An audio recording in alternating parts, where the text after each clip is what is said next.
비디오 나면 비디오 나면. 야, 내림들 gas 통도에나 하라고 이거 막 이거. 시세 gas 라이브 자르고니까 이거. 마치 하라고 이거. 시나 nga 라이브. fajana thongnya ko hongji tawde alago thongge sigi kenya table mayam do kaji hongdok to je lao gram sida si ode ni ba ko si je aina thaina insang yo lambagi table ne ba adu si mathak ki hana phajan tai thok se gre si je do ai ba di bakat de ko makha de sara adi last ni na kem to roi kem to roi ba pokhai roi ba sigi glass ya gas na acha ba thong ba do adu tham da di kem to roi ba hàng đâu khởi chị hàng đâu mà tông đây adu ngasagi ke no piro ke mas ken do ha ka kai thầm bài ngasagi no tham di chan pi ju pra loi to nhiều cái nam ya chan pi si yam chao lo ni ko nhiều to ta luôn một cái tờ ban làเขาบอกจะ tha ko ro ta ke si pa ju ke ma to ai chen ge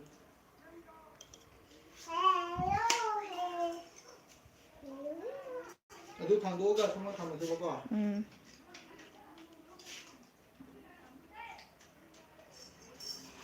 cái nào nó mà hai nó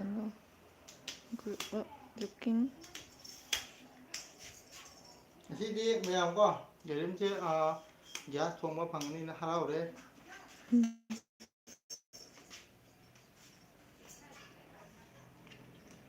si de piro cái biết được grow up looking old keno ma hai 어디 케이티 나무야? 시기 보세 이반이 당긴 거니까 영문야 시 khi hàng thằng đó đi à 또 뭐노? 너 시 하나 당도 cái 거지 나무야?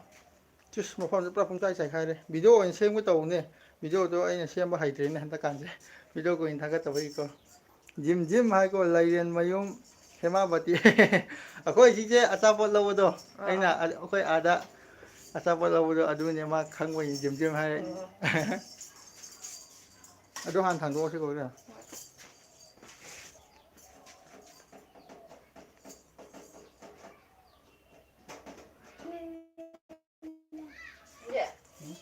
cái nó không cái gì rồi chú đã bắn như vậy cái gì hay nhỉ mấy cái gì nữa bắn rồi bằng cái gì không làm bằng được đâu 시 야오 이게 이거 아니 아니 같이 하는 거 괜찮아 đây là khăn xin có khi tập đi thay thế nào bây giờ ra lầu rồi có nào không để nó mặc đi 매암 언니 이반이 타박도 우정이 한 예민을 하시고 시디에 타박도 떴더래 나가고 그래 나가 그럼 또 시세 아들 내리고 오늘 바자가 나 시세 gari bạn 아 gas đến bạn đấy nào đây là sao để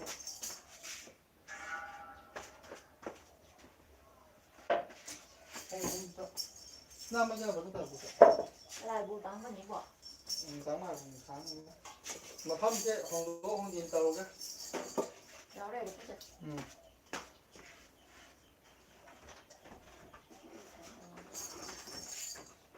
nhà cô ơi đây là đây người ta đang đây rồi chứ nào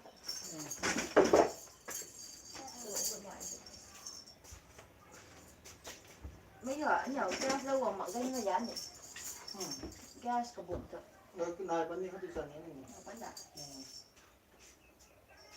mấy tiền xuống thì đâu có thì bay sáng cái hấp từ bây giờ mà khi đó không nhận rồi vậy bu được không của này thì giáo này được không nếu mà hay đâu là của bằng trang không mấy ai sang một gas nó gồm tuổi giáo cũng rất là cái không của này chân bán đi nào hay khang cái gì sao chân cái không là mình đâu chính xác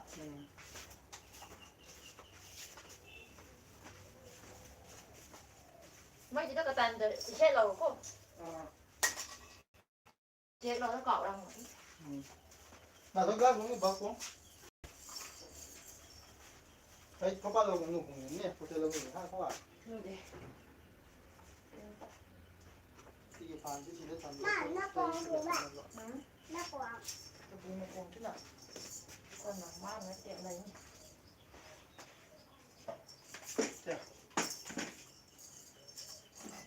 Nắp, cái mà hai cũng gì, hai cũng pra, hai cũng nắp luôn đây. 하. Pra thì nắp luôn ạ. 어제 봐. 나. 이제 넣고. Ừ. 근데 이제 걔는 간 나오는 데다 봤지. Được rồi.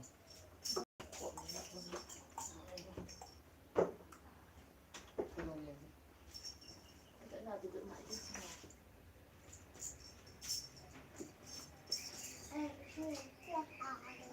Nam bên đây khác khoảng ngủ đi. thì mình để làm của họ đi để bán nữa. Nào, thôi nắp luôn. 나다. 나도 그거. 나도 Ừ. Ở trong nằm nha.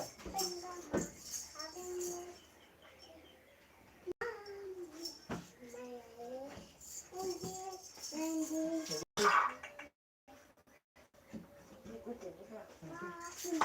Dạ em là gì ạ? cái lúc mà đấy cả. Dạ 나 em 그냥 là 나 그냥 조심해. Thì đang hàng đâu kia là.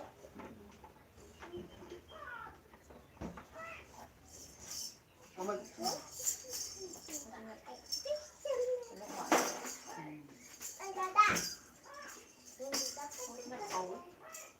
hầu cái ở ta. Cùng mày đấy là. Thì cái chiên này thì tao ngọt quá. Thêm tao một cái ạ.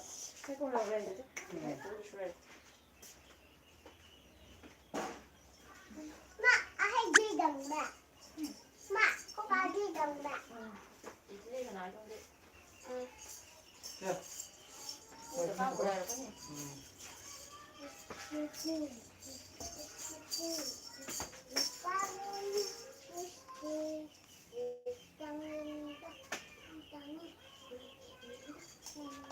Có bà đi.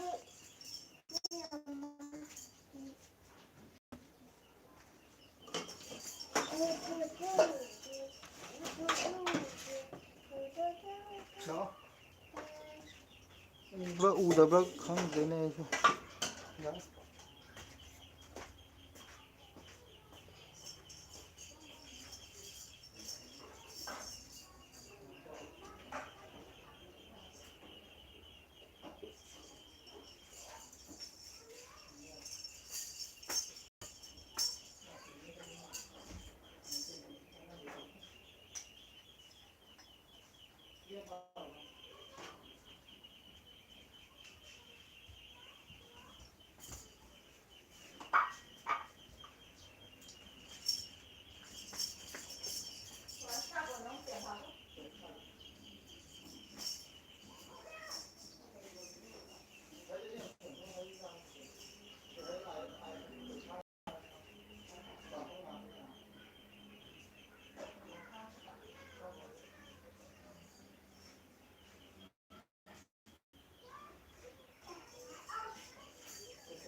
Nó đi không gì đâu mà. Đây vậy thôi không có đủ muốn là tay tao mà.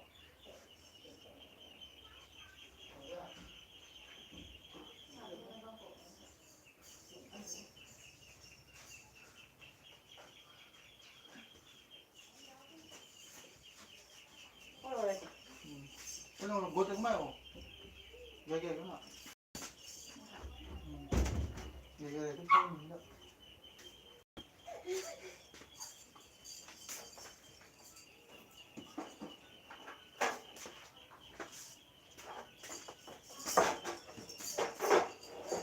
Đi mày làm.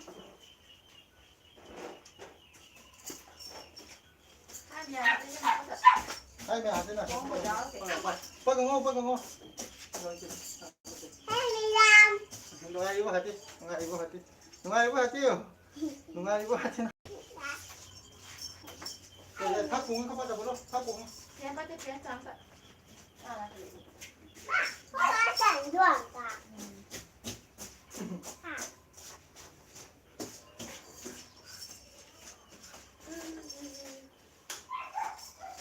Hay gần mới vào thế này nè. Hay gần mới vào thế nào. cái khắp không à cỏ của tôi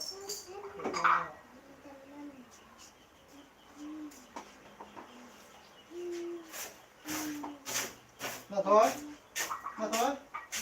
nào phải lên nào không bao giờ tưởng luôn không mình là ra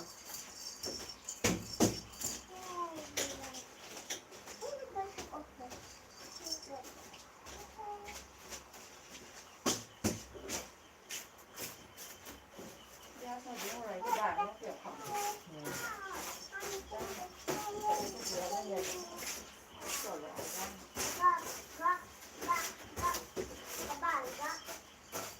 mai tại sao ra thế này người ta phải những người cỏ không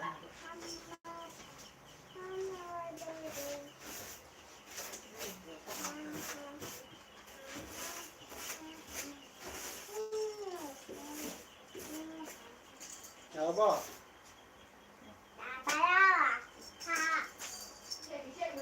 ừ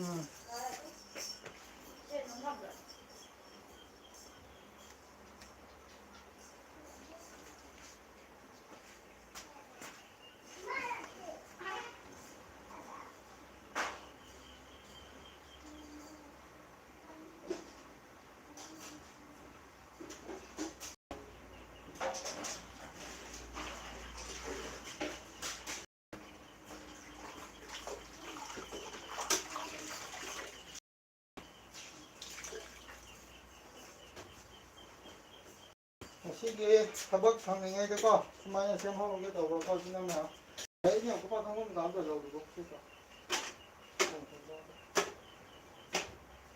시제 아이도 타박 쳤대 보고 사이 뭐 바자 찾으래 아주가 뭐 할라가 시묵 셈에 상밍에다 아이도 먹고 타긴 하게 되고 시제 나들이 팔았다 봐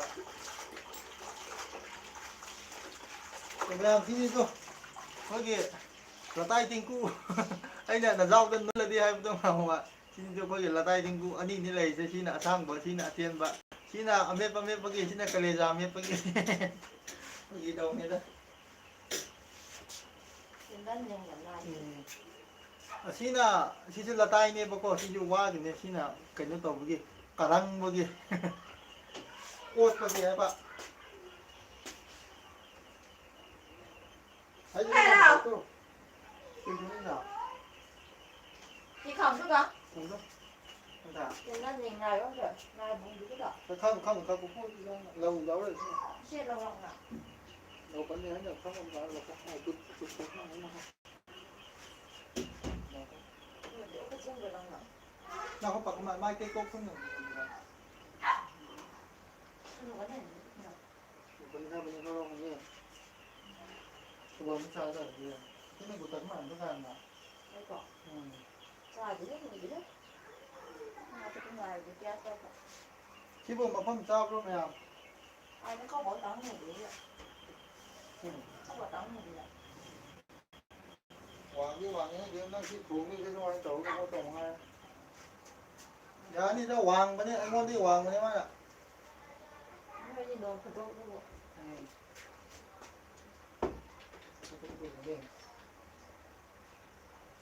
cái này yên tĩnh hả? Nào không tin được mà sao hả? Còn đêm nay kia sao không có người như thế? phải rồi Vâng, cái này chỉ tin mà cũng không ra. đây là con trà trên vậy đây chỉ làm cái này thôi mấy cái nào lòng đăng chứ À phải. Nào có không bán được. nào cái lồng rồi nào cái lồng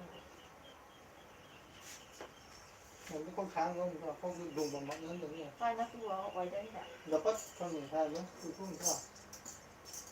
Nằm chảo. hay chỉ mày học ra giá bằng người ta đây Để cái nó sao mà lại làm sao lồng không nó còn mày đi xe tao mai xuống cái nằm gì đó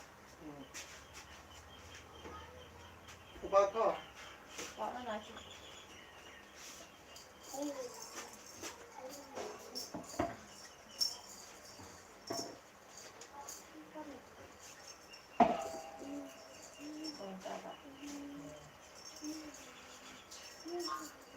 để đến sau muốn là có các cái gas lấy này nó không được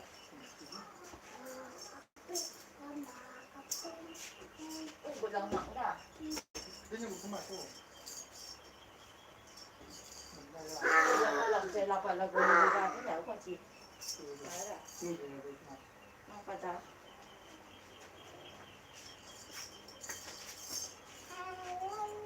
rồi cái thanh bọc tấm chuyện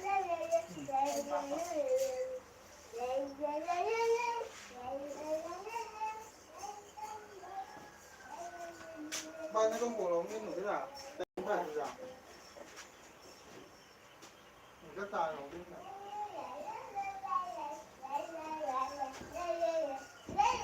hai lục này con nào có hai lục này để rồi về mình bắt nhìn thế nào không không về nữa cái nào thì mình thấy nó còn mỏi trên mình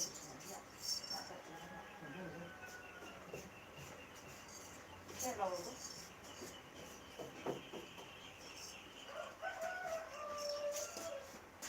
dần cái gì mà nó ngầm cả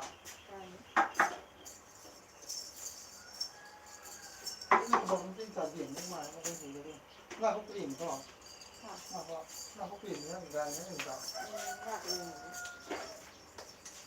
mà không thì sao được đống tàu ra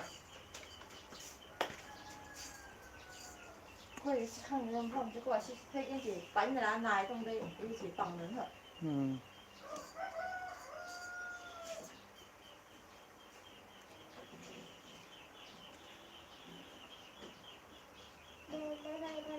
thế thì coi thì mà thầy đâu mà ăn để đây không chứ nào không lâu rồi đâu để đây không thì chắc vậy không thì nó là ra này nè nó là không là chúa đâu sắp tàn như thế nào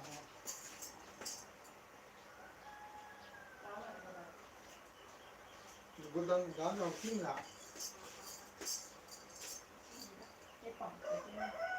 nếu không cũng là cái này cũng có được làm gì ham mà nó vẫn bộ là mình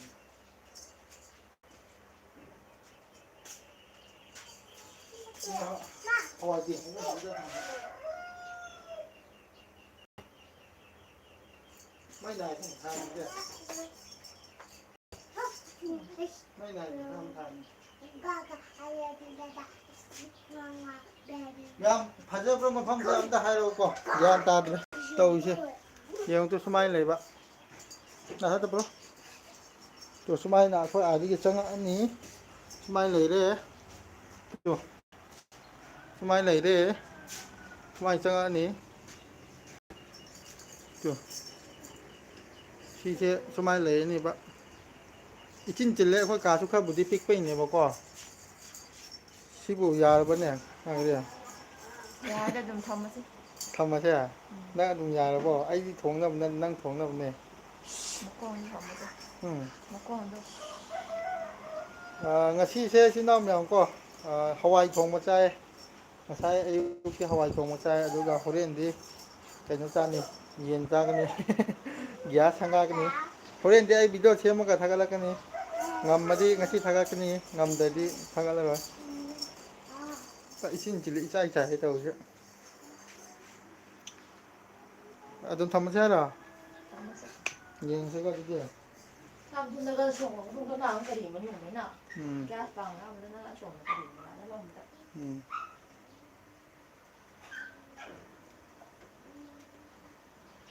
얘는 thế nó. Chết rồi. Cái rùng nhắm nắng nó còn là về. ai khác nó nó. Ra là cái xe. Ra không tiền cái đấy. Em mai kia tôi không nhầm cả. Cái này cũng Lâu ít lập xe đã. có không? Không phải. Hả? Cái cùng món lốt để nó lốt vậy. Nó này có Khô gai khô vậy. Tập cái một cái này Khô gai lốt nhỉ? nó Khô gai có. về con làm gì cũng ta cái xe lượng tiêu tiêu. Con nào không có tiêu. Cái rùng nào thì? Nào không thì nào không gần không phải. Nằm thế. Con nào có rồi. Thế. Bây giờ người dài chắc cũng suối. Không sợ để chứ. Ai tập khoan pháo đi cứ này. Mình thấy anh đi đâu rất gì đâu. Chân đã. Con đâu đã. Cái gió này. 가지는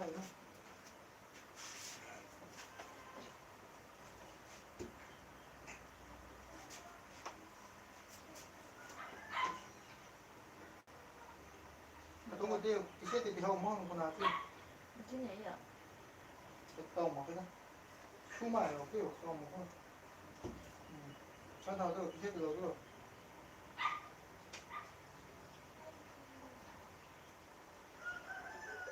tàu giả đầu nó nuốt cái đầu nó ngon rồi nhỉ mấy lông thì nó không nói được thì tàu làm cũng là thân là như cái nó bằng nó không biết nó còn mà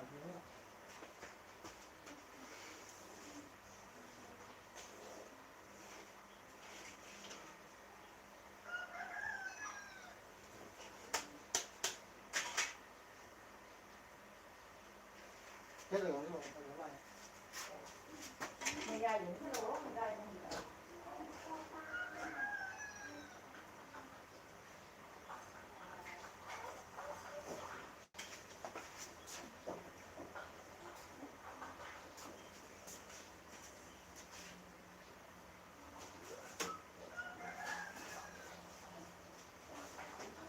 chứ chưa dạ ra thế nào mày ra những cái lỗ mày ra trong gì đó bây giờ lúc mà thấy cái tin không đúng gì cả cái đầu cái này trong cái hꯧꯖꯤꯛ ꯑꯩꯈꯣꯏꯒꯤ ꯃꯗꯨꯒꯨꯝꯂꯕ ꯑꯃ ꯂꯥꯛꯏꯗꯣ ꯁꯤ ꯂꯩꯔꯤꯗꯣ ꯑꯩꯈꯣꯏ ꯏꯃꯥ ꯕꯣꯁ ꯌꯧꯁꯤꯜꯂꯛꯑꯦ ꯍꯧꯖꯤꯛ ꯌꯨꯝꯗ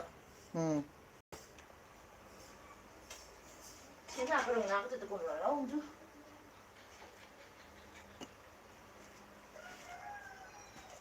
cái đồng lợn sợi Ngồi đi vào rồi thế nào? cái xe thảo cái như này còn tại xe của khoáng nào cũng là nằm sổ rồi cái khó rồi xe của khoáng nào cũng là gì vậy sao đây đầu tiên nó có thảo chứ độ không là được chứ các cái đầu cũng phải từ lưu đó bạn đi ra bây giờ để cái gì sao là cái gì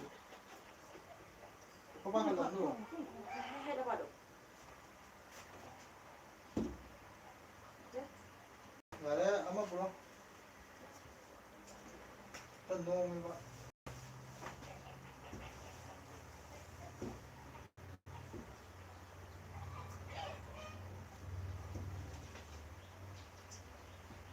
ಅದು ಕೊಂಬ್ರೋ ಅಮ್ಮ ಕಪಾಯಿರೋ ಅಮ್ಮ cái ta đến nào nó chỉ con lên tủ nó lâu nó cũng bỏ nó đi su rằng cái gì 누가 다 먹어도 뭐 누가 다 못하는 사람 su rằng cái sao 사시는 거 아무 불어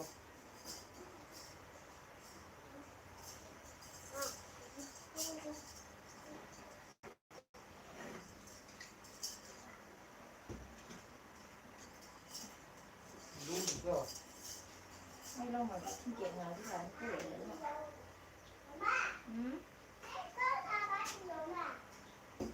나 그럼 딱 붙이는 거야. 난 하나 나 너무 놀라 같은 거 좀 놀라 좀. Con bà má 아, 저거 chồng à? 그냥 lòng cái gì đấy Chết tiệt. Rồi. 시야를 또. hả 나 뭐, 하이 오늘 봐봐. 그럼 다음에는. 그만이야. 뒤에는 이거. 자, 아이 게임 무슨 시 빠지. ngon lắm vậy chứ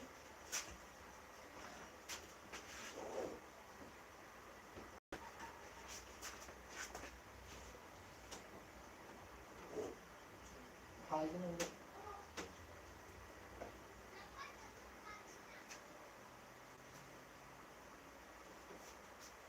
xe biển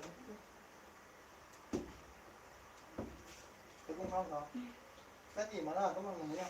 không biết đi Nó không có gì nào. hay nổ đó là chơi lâu mà nổ chơi làm về rồi cái là xa đập chuyện như là quả có tầm ai anh chả 너 빨리 이거지. 근데 잘안 돼. Rồi cô giáo tôi không. Không ra chạy.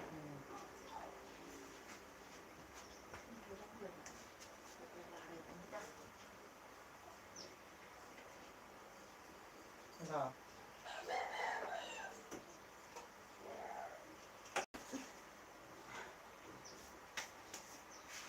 Anh tôi giờ. Đây là bao nhiêu?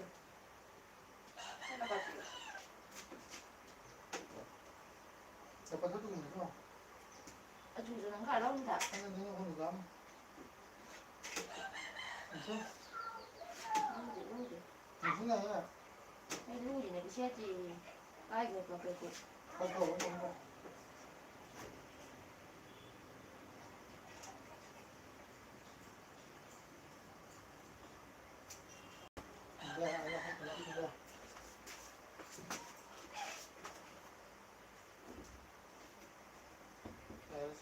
Wow. Thế nào? Nè. Ha. Ra không có không?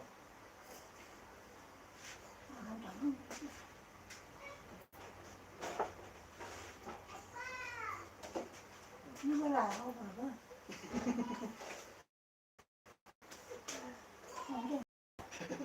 Thân không thế mà đâu đi. Xin chào bạn. Giá này kìa. ra chỉ không còn cái gì. Không thế nó không thế nó làm cái Chị, một con không đi giả được. nó làm cái gần đi gần nhỏ không thế nó. Hoàng ơi, không phải hả? Thôi không cũng điên thôi, sống như thế mà. Các bạn ô tô này. Dính giáo anh ạ. Thế nó không thế nó lại. Dính giáo này có. Không nó là Mang con đi hoàng ấy.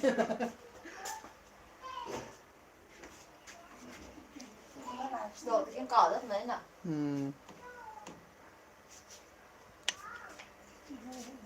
Jadi kemarin tong ni. Kau ima di hen wang ai kau tebal sini. Wang man kira. Jadi kemarin tong ni dia.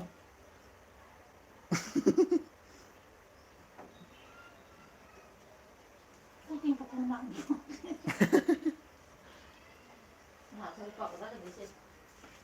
Phần wang ha. Cái cái thủ trả. Cái thủ trả. Mày là chuyện đó có. Thấy không cũng lo nó còn ra. Kau à. Tần là quả rất là lại càng nặng thì đấy.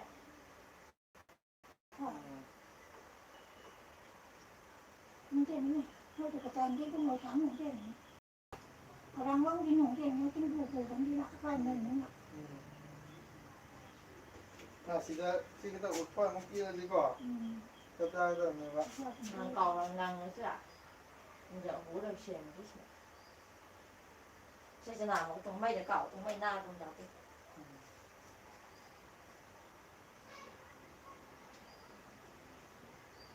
Nó giảm tràn thì cũng kêu chuyện như thế. Tại nào đó. Nó còn mà lúc người không nó vẫn luôn rồi. Nó vẫn đi lại cái lông thì lấy lại cái này nữa. Mà lông này nó cả. Thấy chỉ thấy có một sáng không nè. Coi sáng đó rồi gì à, đâu mà qua. Nhớ không học qua. Wang man ni ni ya. Nó không có tạm như đi. Plan lối thì chơi. Vậy thì chỉ đã là cùng cái có một tầng đó. Rồi anh thắp một thằng một càng đó xem một cái đó. Anh đây đi thắp thằng rồi vậy. Cái tầm nào cái lớn tầm như thế này. Thì có cái lớn tầm này nó cái lớn nặng.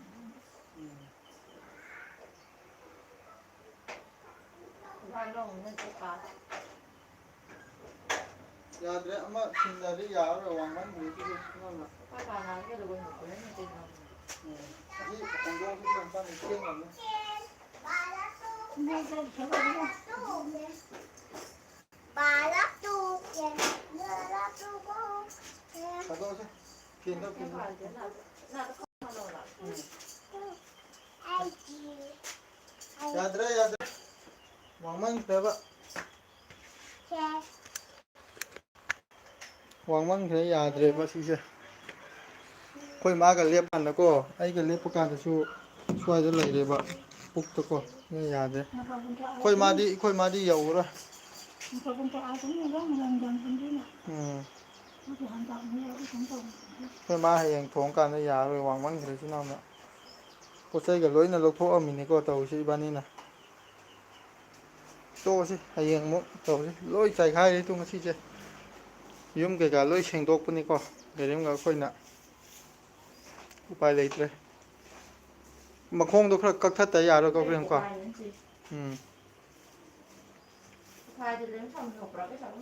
ꯎꯝ ꯃꯈꯣꯡꯗꯣ ꯀꯛꯊꯠꯇꯗꯤ ꯌꯥꯔꯔꯣꯏ Làm bây giờ nhấn cho nụ vào cái trời. ꯇꯨꯏꯁꯅꯥ Nụ vào cái xào bông bò. ꯅꯨꯒꯟꯗꯦꯍꯦ ꯌꯥꯅꯤ Cái cà nó lâu vào mà để nó chặt. ꯊꯥꯏ ꯑꯃ ꯌꯥꯎꯕꯅꯤꯅ ꯃꯑꯣꯡ ꯁꯨꯝꯕ gas ꯄꯥꯡ ꯅꯨꯄꯥꯁꯦ team ꯌꯥꯁꯤꯅꯦ Cũng không biết là cũng được. ꯄꯥꯁꯤꯡ ꯄꯨꯡꯉꯛꯇ꯭ꯔꯣ ꯂꯨꯄꯥ 4,000-5,000ꯃꯨꯛ ꯄꯤ ꯍꯥꯏꯕꯀꯣ ꯒ꯭ꯌꯥꯁ ꯊꯝꯕꯒꯤ ꯀꯩꯅꯣꯗꯣ ꯂꯣꯏ ꯆꯥꯏꯈꯥꯏꯔꯤꯗꯣ ꯑꯉꯥꯡꯒꯤ ꯁꯥꯟꯅꯄꯣꯠ ꯉꯁꯤ ꯕꯖꯥꯔ ꯆꯠꯄꯗ ꯂꯩꯔꯛꯄꯅꯤꯗꯣ ꯂꯣꯏ ꯂꯣꯏꯁꯤꯟꯈ꯭ꯔꯦ ꯏꯆꯥꯅꯨꯄꯤꯅ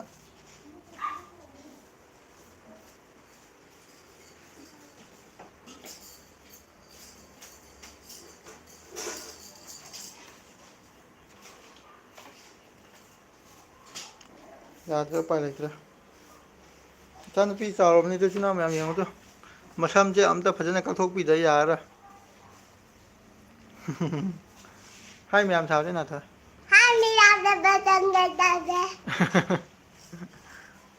ꯎꯄꯥꯏ ꯂꯩꯇꯦ ꯎꯄꯥꯏ ꯂꯩꯇꯦ ꯑꯃꯨꯛ ꯍꯣꯡꯖꯤꯟꯕ ꯇꯥꯕꯅꯤ ꯂꯣꯏ ꯆꯥꯏꯈꯥꯏꯔꯦ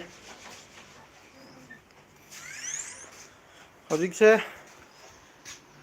ꯏꯟꯁꯥꯡ ꯂꯩꯕ ꯆꯠꯂꯒꯦ ꯍꯣꯔꯦꯟ ꯅꯨꯃꯤꯗꯥꯡꯒꯤꯀꯣ ꯏꯆꯤꯜ ꯏꯅꯥꯎ ꯃꯌꯥꯝ ꯃꯨꯛꯕꯥꯡ ꯇꯧꯅꯤꯡꯉꯥꯏꯒꯤ ꯑꯩꯁꯨ ꯚꯤꯗꯤꯑꯣꯁꯦ ꯍꯟꯗꯛꯀꯥꯟꯁꯦ ꯁꯦꯝꯕ ꯉꯝꯗ꯭ꯔꯦꯕꯀꯣ ꯍꯥꯏꯕꯗꯤ ꯊꯕꯛꯅ ꯌꯥꯗꯕꯗꯨꯒꯤ ꯊꯥꯒꯠꯅꯤꯡꯕ ꯀꯌꯥ ꯑꯃ ꯂꯩꯁꯨ ꯑꯗꯣ ꯑꯩꯅ ꯐꯦꯁꯕꯨꯛꯇꯀꯣ ꯐꯦꯁꯕꯨꯛꯇ ꯑꯣꯏꯅ ꯍꯥꯟꯅꯒꯤ ꯚꯤꯗꯤꯑꯣꯁꯤꯡꯗꯣ ꯑꯩꯅ ꯊꯥꯒꯠꯄꯅꯤ ꯏꯆꯤꯜ ꯏꯅꯥꯎ ꯃꯌꯥꯝꯅ ꯐꯦꯁꯕꯨꯛꯇ ꯐꯣꯂꯣ ꯇꯧꯁꯤꯟꯕꯤꯔꯣ ꯑꯩꯅ ꯌꯨꯇꯨꯕꯇ ꯍꯥꯡꯕ ꯃꯤꯡꯗꯣ ꯑꯗꯨꯒ ꯑꯗꯨꯝ ꯆꯞ ꯃꯥꯟꯅꯅ ꯍꯥꯡꯕꯤꯕꯅꯤꯀꯣ ꯏꯆꯤꯜ ꯏꯅꯥꯎ ꯃꯌꯥꯝ ꯑꯁ ꯕꯦꯔꯥ ꯌꯥꯝ ꯀꯥꯔꯦꯍꯦ ꯉꯁꯥꯏꯗꯤ ꯍꯔꯥꯎꯔꯝꯃꯕꯅꯦꯕꯀꯣ Này. ꯌꯥꯔꯅꯤꯅ ꯎꯄꯥꯏ ꯂꯩꯇ꯭ꯔꯦꯕ ꯂꯣꯏꯁꯤꯟꯅꯕ ꯇꯧꯔꯣ ꯑꯩ ꯏꯟꯁꯥꯡ ꯂꯩꯔꯨꯒꯦ ꯀꯩꯊꯦꯜ ꯀꯥꯔꯨꯔꯒꯦ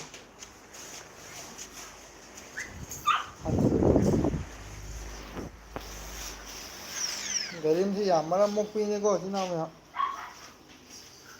ꯍꯟꯗꯛꯀꯥꯟꯁꯦ ꯃꯥꯁꯦ ꯈꯔ ꯅꯣꯏꯕꯒꯨꯝ ꯇꯧꯕ꯭ꯔꯥ ꯃꯌꯥꯝꯅ ꯍꯥꯏꯕꯤꯔꯝꯃꯣ ꯃꯥꯅ ꯊꯛꯏꯕ ꯍꯤꯗꯥꯛꯁꯦ ꯐꯥꯒꯤꯒꯤ ꯍꯤꯗꯥꯛꯇꯤ ꯅꯠꯇ꯭ꯔꯦ ꯃꯌꯥꯝ ꯌꯥꯝꯃꯦ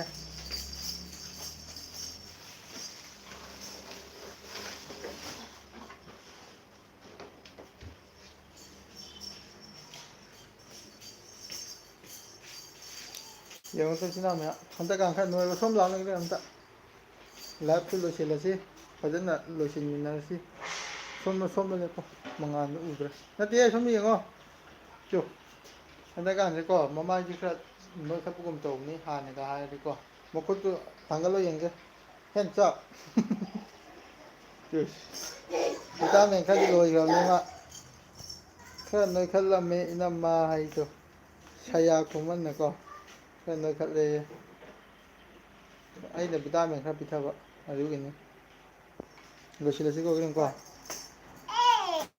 ꯏꯆꯥ ꯅꯨꯨꯄꯤꯁꯨ ꯌꯥꯝ ꯆꯥꯎꯔꯕꯅꯦ ꯍꯥꯟꯅꯒ ꯃꯥꯟꯅꯗ꯭ꯔꯕꯅꯤꯀꯣ ꯑꯗꯒꯤ ꯑꯩꯈꯣꯏ ꯃꯥꯁꯨ ꯌꯥꯝ ꯆꯥꯎꯔꯕꯅꯦ ꯂꯩꯁꯥꯕꯤ ꯐꯒꯠꯂꯛꯑꯕꯅꯤ ꯍꯟꯗꯛꯀꯥꯟꯁꯦ ꯃꯌꯥꯒꯁꯦ ꯍꯧꯒꯠꯂꯛꯑꯕꯅꯤ ꯍꯥꯏꯕ ꯇꯥꯔꯦ ꯌꯥꯗ ꯑꯝꯇ ꯌꯦꯡꯒꯦ ꯅꯌꯥ ꯑꯅꯤ ꯍꯧꯔꯤꯗꯣ ꯍꯥꯏꯔꯨꯔꯒ ꯆꯠꯈ꯭ꯔꯦ ꯑꯩꯈꯣꯏ ꯃꯥꯗꯣ ꯑꯩꯈꯣꯏ ꯍꯤꯡꯒꯣꯜꯁꯦ ꯐꯖꯕꯅꯤ ꯏꯆꯤꯜ ꯏꯅꯥꯎ ꯃꯌꯥꯝ ꯑꯥꯗ ꯑꯆꯥꯄꯣꯠ ꯀꯩꯅꯣ ꯃꯌꯥꯝ ꯍꯧꯔꯤꯕꯅꯤ ꯁꯧꯒ꯭ꯔꯤꯒꯨꯝꯕ ꯀꯩꯀꯩ Cá đã khá một một lần à? ꯍꯥ Cá nọ thôi.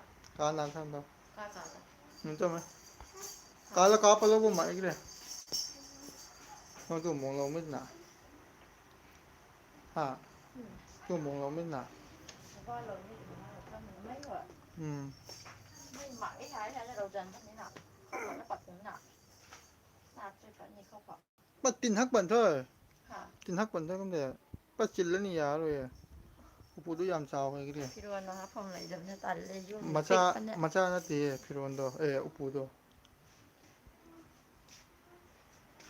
ไปเลยเดี๋ยวทางกินแล้วสิวิดีโอเชื่อมหนูว่าโตสิ ไม่ไหวแล้วค่ะคนหนึ่งหน้าข้างกูจะไม่ยิงกูข้างกูไม่ได้เดากู nào thôi con ra thì lâu nào kia dùng tôi má này dùng tôi không có cái lối muốn thằng gì mà hồi tôi chăn pin không có cái lối thằng gì thì sẽ thấm đâu nè dùng tôi thôi thì lâu nào kia nào thôi được sự là cái co làm sẽ bye bye tao không hồi đêm video thằng cái là cái hay không เรื่องเมียไงพี่มัววิดีโอทักกะเรื่องทักกะละนี่ giá sẽ đâu vào lâu cái แกสนุกเลยบุกิฉันก็นี่ถ้าเขาว่ามาว่า bye bye ข้างก็จะ